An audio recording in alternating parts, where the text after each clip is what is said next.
청주 상황의 정치 상황을 지난 16년치를 분석을 하면서 왜 청주가 그동안 소위 보수의 무덤이 됐는지 이런 것을 보면 결국은 인물론에서 밀리고 어떤 개혁적인 부분들, 혁신적인 부분들을 보여주지 못했다. 그럼 그런 요구를 담아낼 수만 있다면, 청주를 정치 풍토를 바꿀 수만 있다면 승산이 있다. 이 국민들, 우리 지역구의 상당 구민들께서 원하시는 게 뭐냐? 그 기존의 정치권에 대해서 어떠한 평가를 하고 무엇을 기대하고 있으시냐?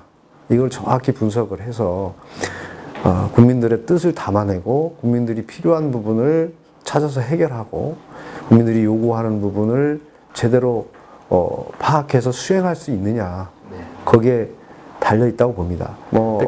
결국 이제 후보의 자질과 능력 그리고 어떤 품성 이런 것과도 직결돼 있어서 우리의 문제점을 저 후보가 정확하게 제대로 판단을 하고 있고 파악을 하고 있고 저것을 소신 있게 뚝심 있게 그리고 실력이 있어서 해결할 수 있다. 그리고 지금 국민들이 요구하는 변화와 혁신이라는 뜻을 담아낼 수 있다. 이런 믿음을 드리는 것이 필승 전략의 제1 조건이 아닌가 그렇게 생각을 합니다. 그런 믿음을 드리려고 하고 있고 드릴 수 있다고 생각을 하면서 거기에 초점을 맞춰서 추진하려고 합니다. 미래통합당의 어떤 임무를 맡게 된 것이다. 그래서 굉장히 큰 무거운 책임감을 느끼게 되고 또 무겁게 받아들여야 된다 이렇게 생각을 하고 있습니다.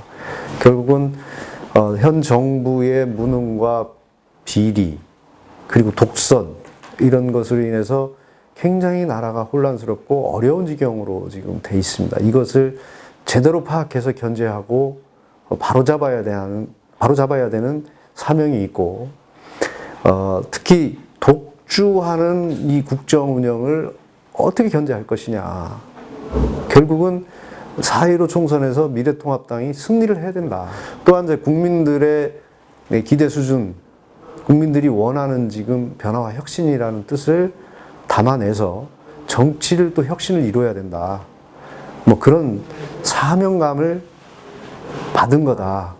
그러니까 진영 논리로부터 벗어나서 자기 세력의 대변자가 되지 않고 정말 객관적인 입장에서 국민과 나라를 위해서 제대로 판단할 수 있는 능력이 있느냐, 그런 결기가 있느냐 하는 측면에서 저는 정말 그런 부분에 제대로 판단하고 추진할 수 있다. 결국 이 시대가 요구하는 시대 정신이 무엇이냐, 역사를 제대로 공부해서 파악하고 대응할 수 있는 시대 정신을 파악할 수 있는 시대 정신을 가지고 있느냐, 그 미래 4차 산업혁명 시대로 대변되는 첨단 미래 시대를 준비할 수 있느냐.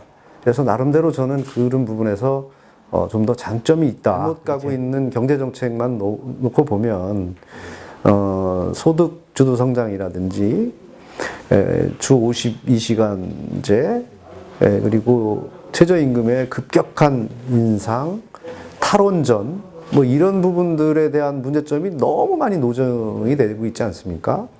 이런 경제정책을 제대로 된 경제정책 운용 방향으로 수정을 해야 되지 않느냐. 그러면 전문가들의 의견도 제대로 듣고 전문가들에 맡겨야 된다. 경제 운용 이런 부분도 이제는. 근데 그런 기미가 전혀 보이지 않는다. 그러면 진보 진영, 특히 이제 여당 측의 국회의원이라는 사람들이 지금 전국 운용 상황에서 거기서 자유로울 수가 있느냐? 경제정책에 대해서 반대하고 잘못된 것을 시정하라고 요구할 수 있느냐? 제 요구를 당당하게 할 수 있고 제 소신을 펼 수 있다. 그 옳은 방향으로 갈 수 있다. 소위 말해서 진영 논리나 어떤 세력의 대변자 입장이 아니라 정말 객관적인 입장에서 나라와 국민을 위한 코로나19 우한 폐렴 때문에 이 상품을 선전할 기회가 없었다.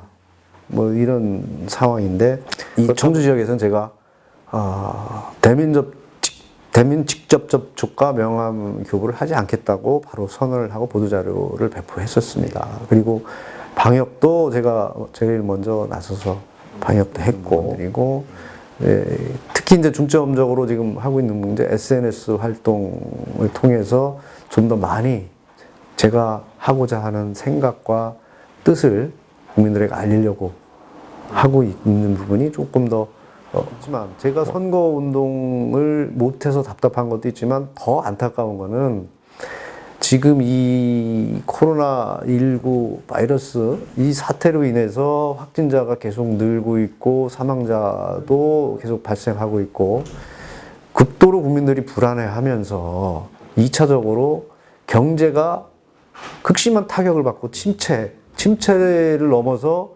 도산의 위기로 가는 게 아닌가 하는 불안감, 그리고 국민들이 이 실제 생활에서 느끼는 어떤 위기감, 그리고 또 각종 이제 영세 사업자들이 폐업하거나 실업자가 발생하는 상황들, 이런 것들이 훨씬 더 안타까운 상황이죠. 근데 사실 뭐 후보자로서 할 수 있는 역할이 극히 제한되어 있기 때문에 그런 부분에서 더 안타깝습니다.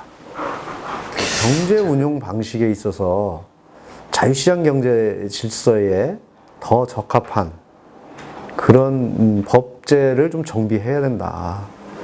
너무 지금 국가의 개입이 과도하다. 자율적으로 운영되고 거기에 나오는 어떤 잘못된 폐단이나 모순, 이 정도를 국가에서 통제하거나 수정하는 방향으로 가야지 모든 걸 국가경제, 계획경제처럼 가서는 곤란하다. 그래서 그런 법제 정비를 좀 하고 싶고요. 라고 생각을 합니다. 청년들이 뭐 삼포 세대니 뭐니 하면서 참 나쁜 그런 단어들이 사용되고 있는데, 청년들이 취업을 하고 결혼을 해서 출산할 수 있는 분위기가 조성이 되는, 청년들이 결혼을 할 때 가장 애로사항이 무엇인지 결국 주택 문제일 수가 있고요. 출산을 하게 되면 교육비 문제, 보육 문제, 이런 부분들이 여러 가지 장애로 인해서 결혼도 포기하고 취업도 포기하고 뭐 출산도 포기하는 걸로 이렇게 연쇄적으로 일어나고 있지 않습니까? 그래서 우선 청년들이 취업할 수 있는 여건을 조성하는, 정비할 수 있는 법제 정비, 그리고 출산과 주택에 대해서 걱정하지 않도록 국가에서 지원하는 방향을 어떻게 할 것인지, 이런 부분이 있습니다. 그리고 원도심인 우리 성안길 부분에 거기에 침체되어 있는 부분, 공동화되어 가고 있는 부분을 해결해야 된다. 근데 그것을 단순히 상권을 살린다는 개념으로는 해결될 수가 없다. 경쟁력이라는 측면에서 어떻게 하면 경쟁력을 확보할 것이냐. 결국은 테마가 있어야 되고 사람들이 찾고 싶는데 거기에 무슨 우위를, 다른 지역에 비해서 비교 우위를 가질 수 있는 부분을 찾아내서 발굴해서 조성을 해야 된다. 그리고 남부 5개면은 우선 첫 번째 규제로 인해서 개발이 안 되는 부분은 규제를 완화하거나 규제가 필수적으로 있어야 된다면 그 부분을 조금은 우회할 수 있는 방안, 보전할 수 있는 방안도 찾아야 된다는 생각이고요. 두 번째는 도로망 확충을 통해서 접근성을 높이고 거기에 따른 연쇄적으로 무슨 산업시설을 유치한다든지 국민 위락시설, 자연과 친화적인 어떤 테마공원 조성, 뭐 이런 부분들을 집중적으로 연구를 하고, 또 이제 농촌 지역이니까 농업 소득을 증대할 수 있는 방안, 그리고 그럼에도 불구하고 조건이 불리해서, 농민들이 이제 여러 가지 조건이 불리해서 보전이 안 되는 부분은 소득 보전하는 방안도 찾아야 된다. 상당 삼성도 좀 더 많은 사람이 찾을 수 있고 스토리가 있는 그런 문화지역, 역사가 있는 그런 공원으로 조성을 하는 것이 필요하다. 이렇게 성안길 자체의 어떤 상권을 살리기 위해서는 거기만 갖는 특징 있는 거리를 어떻게 조성할 거냐.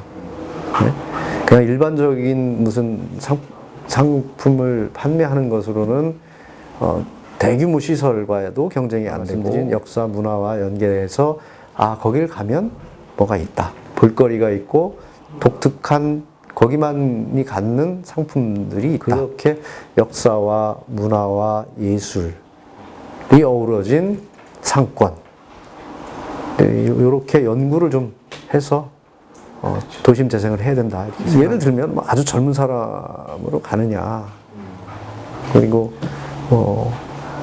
기존의 선대위원장이 전부 뭐 남성들 위주로 돼 있었는데 여성으로 갈 수 있느냐, 뭐 여러 가지들을 고민하고 있는데, 곧 이제 뭐 30일, D-30일이니 상대적으로 좀 인구가 적고 해서 소외돼 가고 있는 측면들이 많이 있습니다. 국가정책이라든지 국가시설 유치라든지 하는 측면에서 보면 계속적으로 불이익을 받는 게 아니냐. 그러려면 교육 인프라 문제를 다시 한번 점검해야 된다. 그러려면 교육 인프라 문제를 다시 한번 점검해야 된다. 옛날에는, 과거에는 청주가 교육의 도시라고 했었는데 지금 그 명성에 걸맞느냐, 괜찮은 인재들이 외지로, 타지로 굉장히 유출되고 있는 현상들을 보고 있거든요. 홀대를 받는 것인지 소외되는 것인지 모르지만 하여튼 충청도 우리 충북 사람들이 별로 눈에 안 보인다, 인재가 양성이 안 되고 있다, 뭐 이런 인식들이 뒷받침이 되고 있습니다.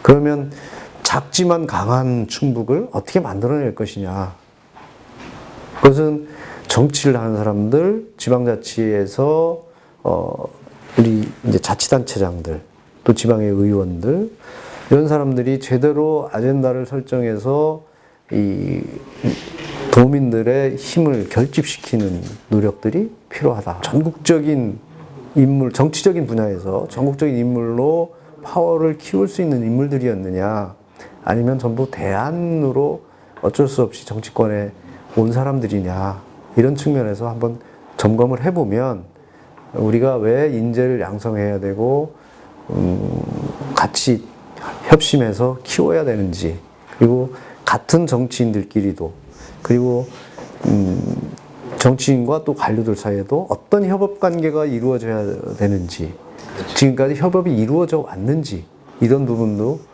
검토해 볼 필요가 있다. 이제 총선이 30여일 앞으로 다가왔습니다.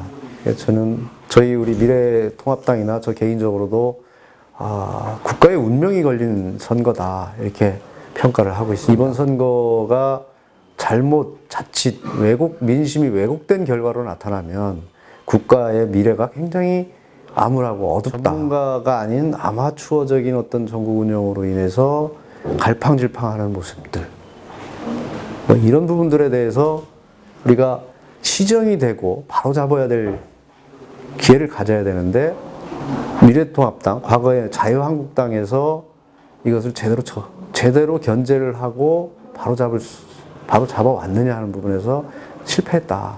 결국은 민주주의에서는 이 다수결의 원리가 통한다면 이번 선거에서는 국민들께서 잘못된 것을 바로잡는다는 측면에서 제대로 판단을 하셔서 미래한국당이 승리를 할 수 있는, 국가의 미래를 책임질 수 있는 정당으로 선택을 해주셨으면 좋겠다.